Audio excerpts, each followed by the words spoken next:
Olha, o tema desta pérola da graça é: o diabo tomou Santa Ceia. Então vamos entender essa pérola. O sistema religioso acredita que existe o diabo como um ser espiritual. Ponto. O sistema religioso também acredita que existe a Santa Ceia. Ponto. Então, este diabo espiritual, se ele tomou a Santa Ceia, ele participou do sangue de Cristo. Se esse diabo tomou a Santa Ceia, ele também teve comunhão com Cristo. Porque que é que o sistema diz? Que quem toma a Santa Ceia tem a vida eterna. Quem toma a Santa Ceia tem comunhão com o corpo de Cristo. Comeu o corpo de Cristo e bebeu o sangue de Cristo. Era isso que era ensinado no sistema? Então, se o diabo, ele tomou a Santa Ceia, então quer dizer que o diabo, além de ter comunhão com Cristo, o diabo também, ele participou, né? E o pior de tudo isto, que ele participou porque Jesus escolheu ele. Então você veja o ninho de cobra, de serpentes que o sistema inventa. Então, olha só, o diabo tomou a Santa Ceia porque Jesus escolheu ele. Jesus escolheu o diabo. Porque se nós lermos como o sistema apresenta, não é exatamente isso que se entende? Vamos ler. Replicou-lhe Jesus: não vos escolhi eu em número de 12? Contudo o de vós é diabo. Então quem foi que escolheu o diabo segundo o entendimento? Se nós não tivéssemos os olhos iluminados, vamos supor que nós somos uma igreja evangélica, longe disso, saravá. Vamos fingir que somos. Quem foi que escolheu o diabo? Jesus. Então, se entrarmos nesse entendimento, o diabo era alguém escolhido por Jesus. A igreja inventa cada coisa, não? Depois, replicou-lhe Jesus: não vos escolhi eu um número de 12? Contudo um de vós é diabo. 71. Referia-se ele a Judas. Abençoado. O diabo é um ser espiritual ou é um adjetivo para se referir a algo ou a alguém? Ali diz que é um adjetivo, porque na verdade esse diabo, ele estava se referindo a Judas, que era um traidor.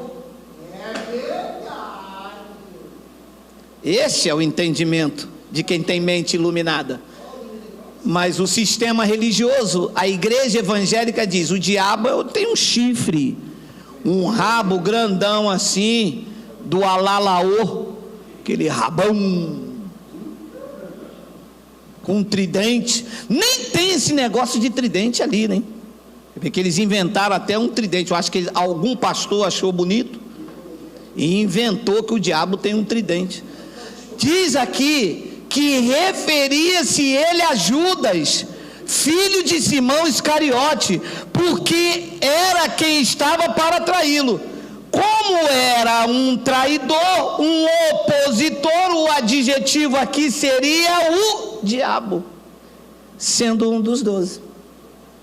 Então, quem era o diabo? Judas. Judas era um ser espiritual.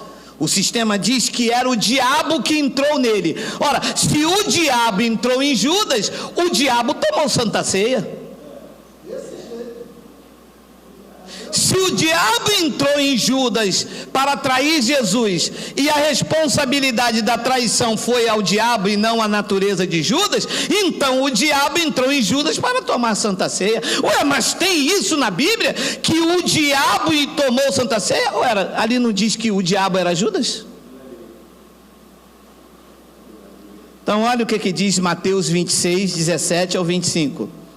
No primeiro dia da festa da Santa Ceia, Grifa, Miguel.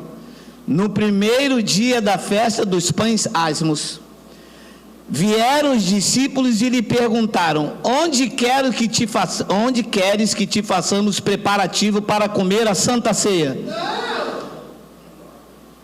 Aquele evento que Jesus fez, naquele quadro que você tinha na sua casa, aquele quadro da Santa Ceia, todas as casas tinham isso, lá em casa tinha.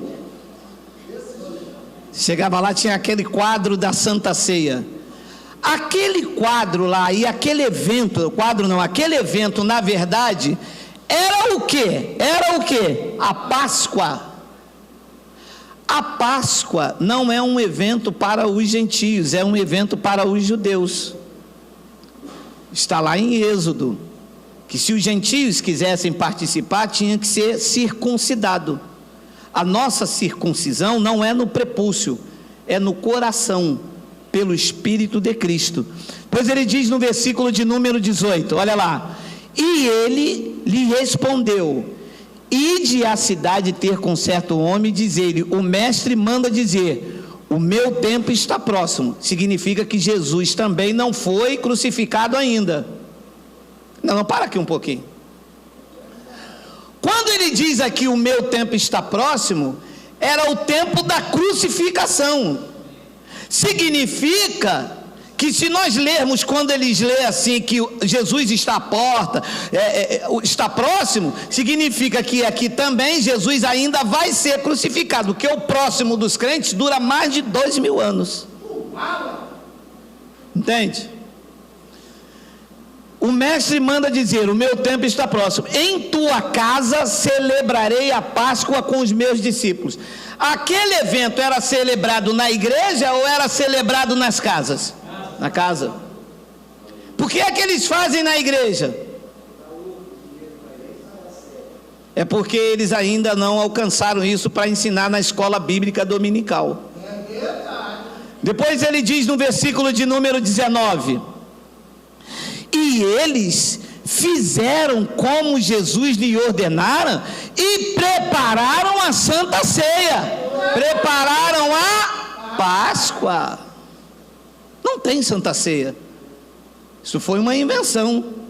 Ali diz que prepararam foi a Páscoa. Depois ele diz no versículo 20: chegada a tarde, pôs-se à mesa ele com 11 discípulos. Com quantos? Nesses 12, quem é que estava? Hein? E Judas era o diabo. Hein, sistema? Então, quando chegou de tarde, eis que o diabo estava lá também.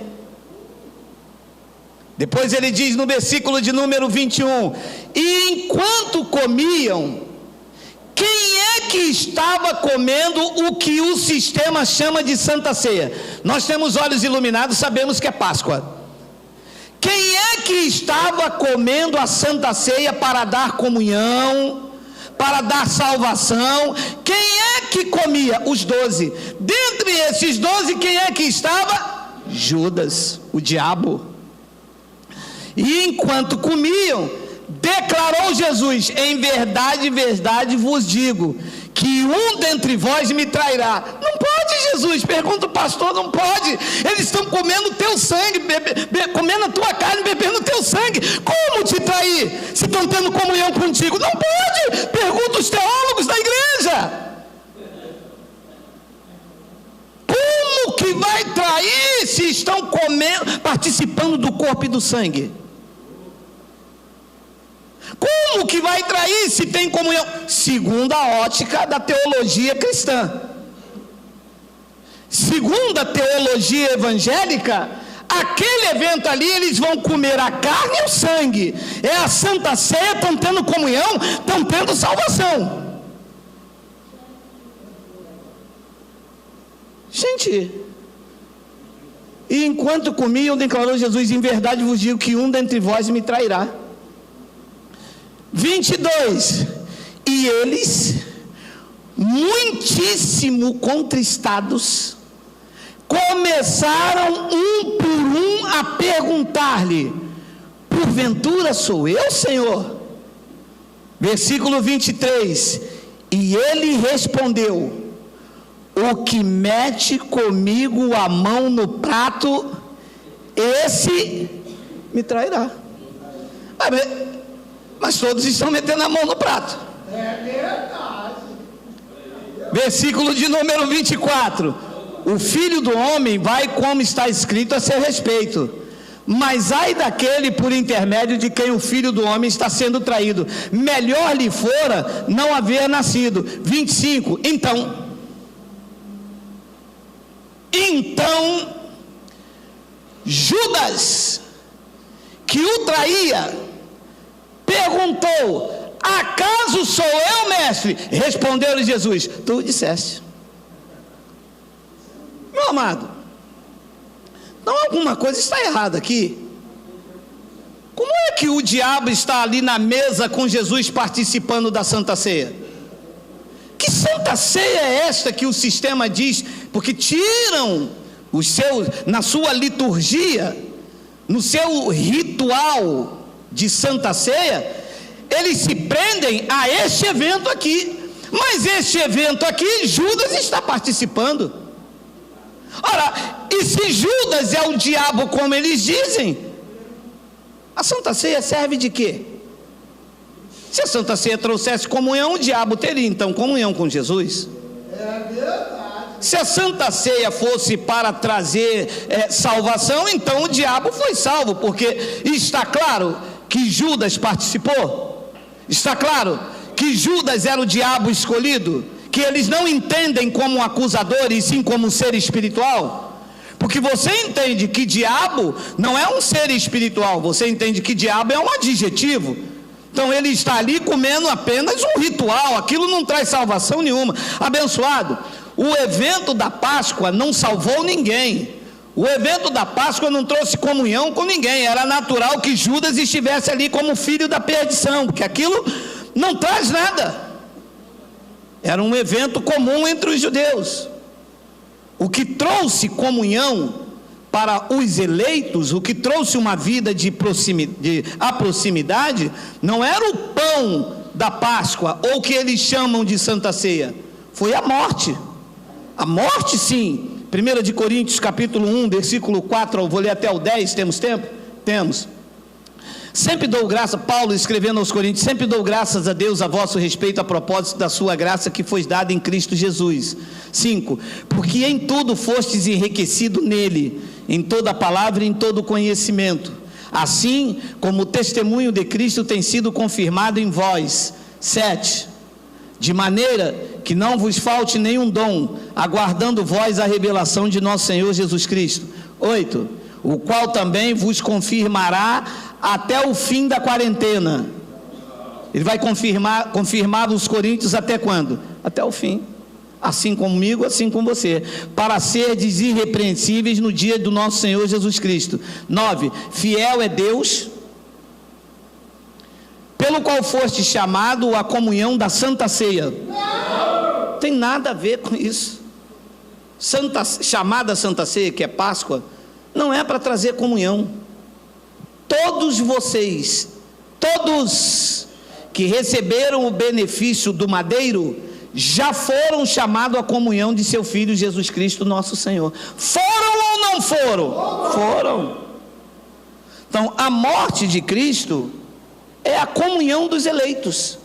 Eu não preciso te dar um pão ou te oferecer um copo de suco para dizer que você tem comunhão, porque isto, Judas, o traidor, o diabo, o acusador, também participou e não tinha comunhão nenhuma, porque quem tem comunhão vai trair, vai vender por 30 moedas. Então Efésios capítulo 2 versículo 11 deixa bem mais claro que pão e suco não traz comunhão, não traz santidade, não traz nada, nem mata a fome. Portanto, lembrai-vos de que outrora vós gentios na carne, então olha como que os gentios viviam, gentios na carne, que no espírito sempre fomos dele, nós fomos eleitos desde antes da fundação do mundo, mas na carne, geneticamente, nós éramos gentios e estávamos separados de Israel, da aliança. Portanto, lembrai-vos que outrora vós gentios na carne, chamado incircuncisão por aqueles que se intitulam circuncisos, os judeus, na carne por mãos humanas. 12. Naquele tempo, estáveis sem Cristo. Olha como vivia os gentios sem aquele evento do madeiro, separados da comunidade de Israel, estranhos da aliança da promessa, não tendo esperança e sem Deus no mundo. Como é que vivia um gentio sem aquela obra tetelestai, sem aquele sacrifício do madeiro?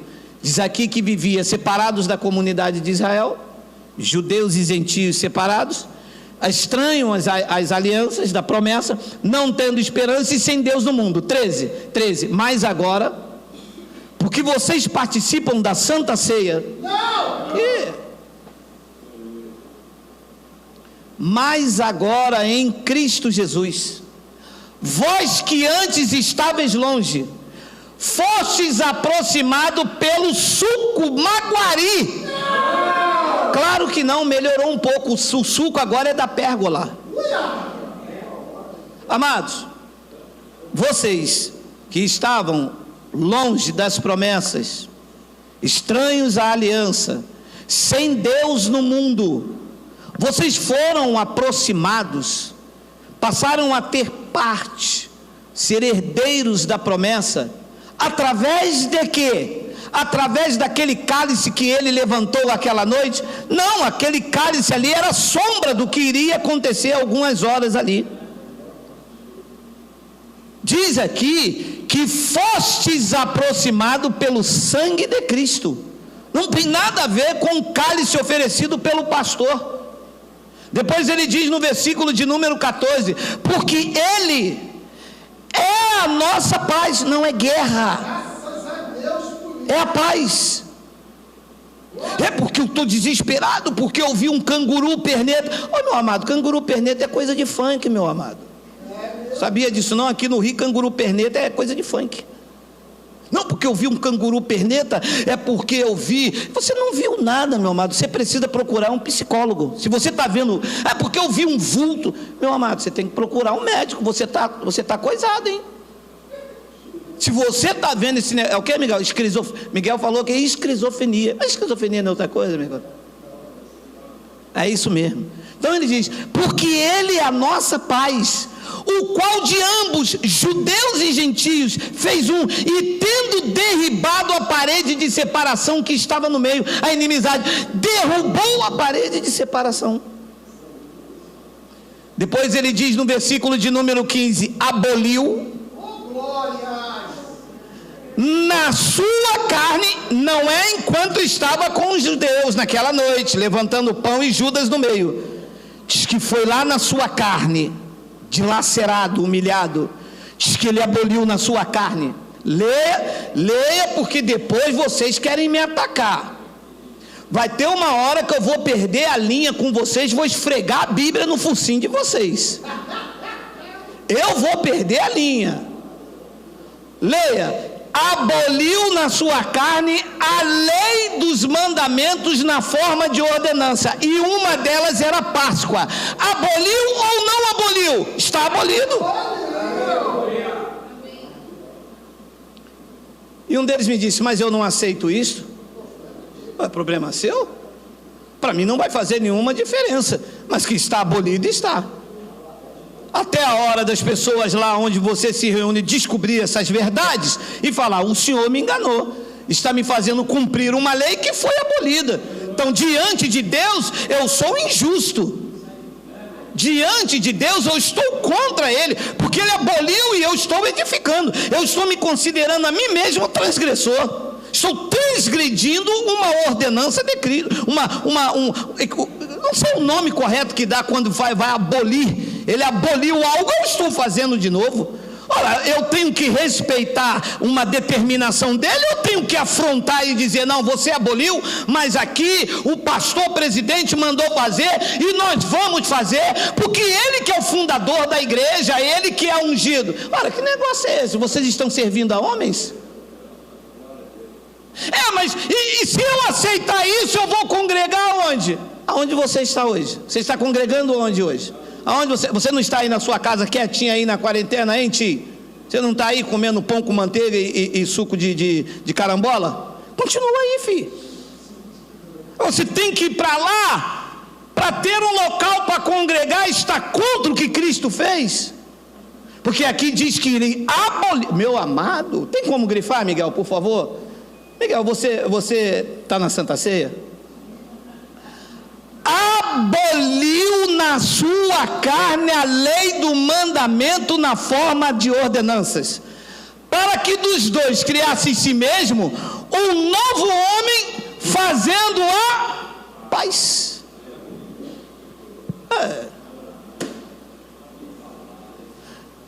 Alguém pode me perguntar, eu nunca li isto. Já pensou? Num local com 2.000 pessoas, o pastor lê isso? Alguém vai se levantar. Ora, se ele aboliu a ordenança, por que é que aqui tem ordenança da Páscoa? Por que é que aqui tem ordenança do dízimo? Por que aqui tem ordenança de batismo? Por que aqui o Senhor ordena homens a pastores?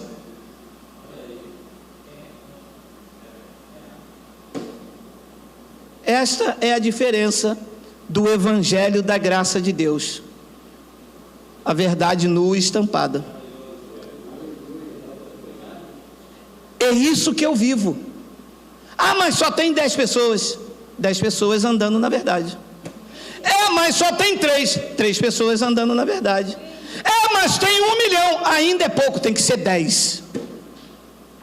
Porque quanto mais pessoas conhecendo isso, mais os cofres deles vão ser esvaziando. E quer quebrar o sistema, a gente vai começar a bater no cofre. Está aí, o diabo participou da Santa Ceia. Que chacoalhada, hein? Deixa eu terminar com o sistema. Quá, quá. Um grande abraço.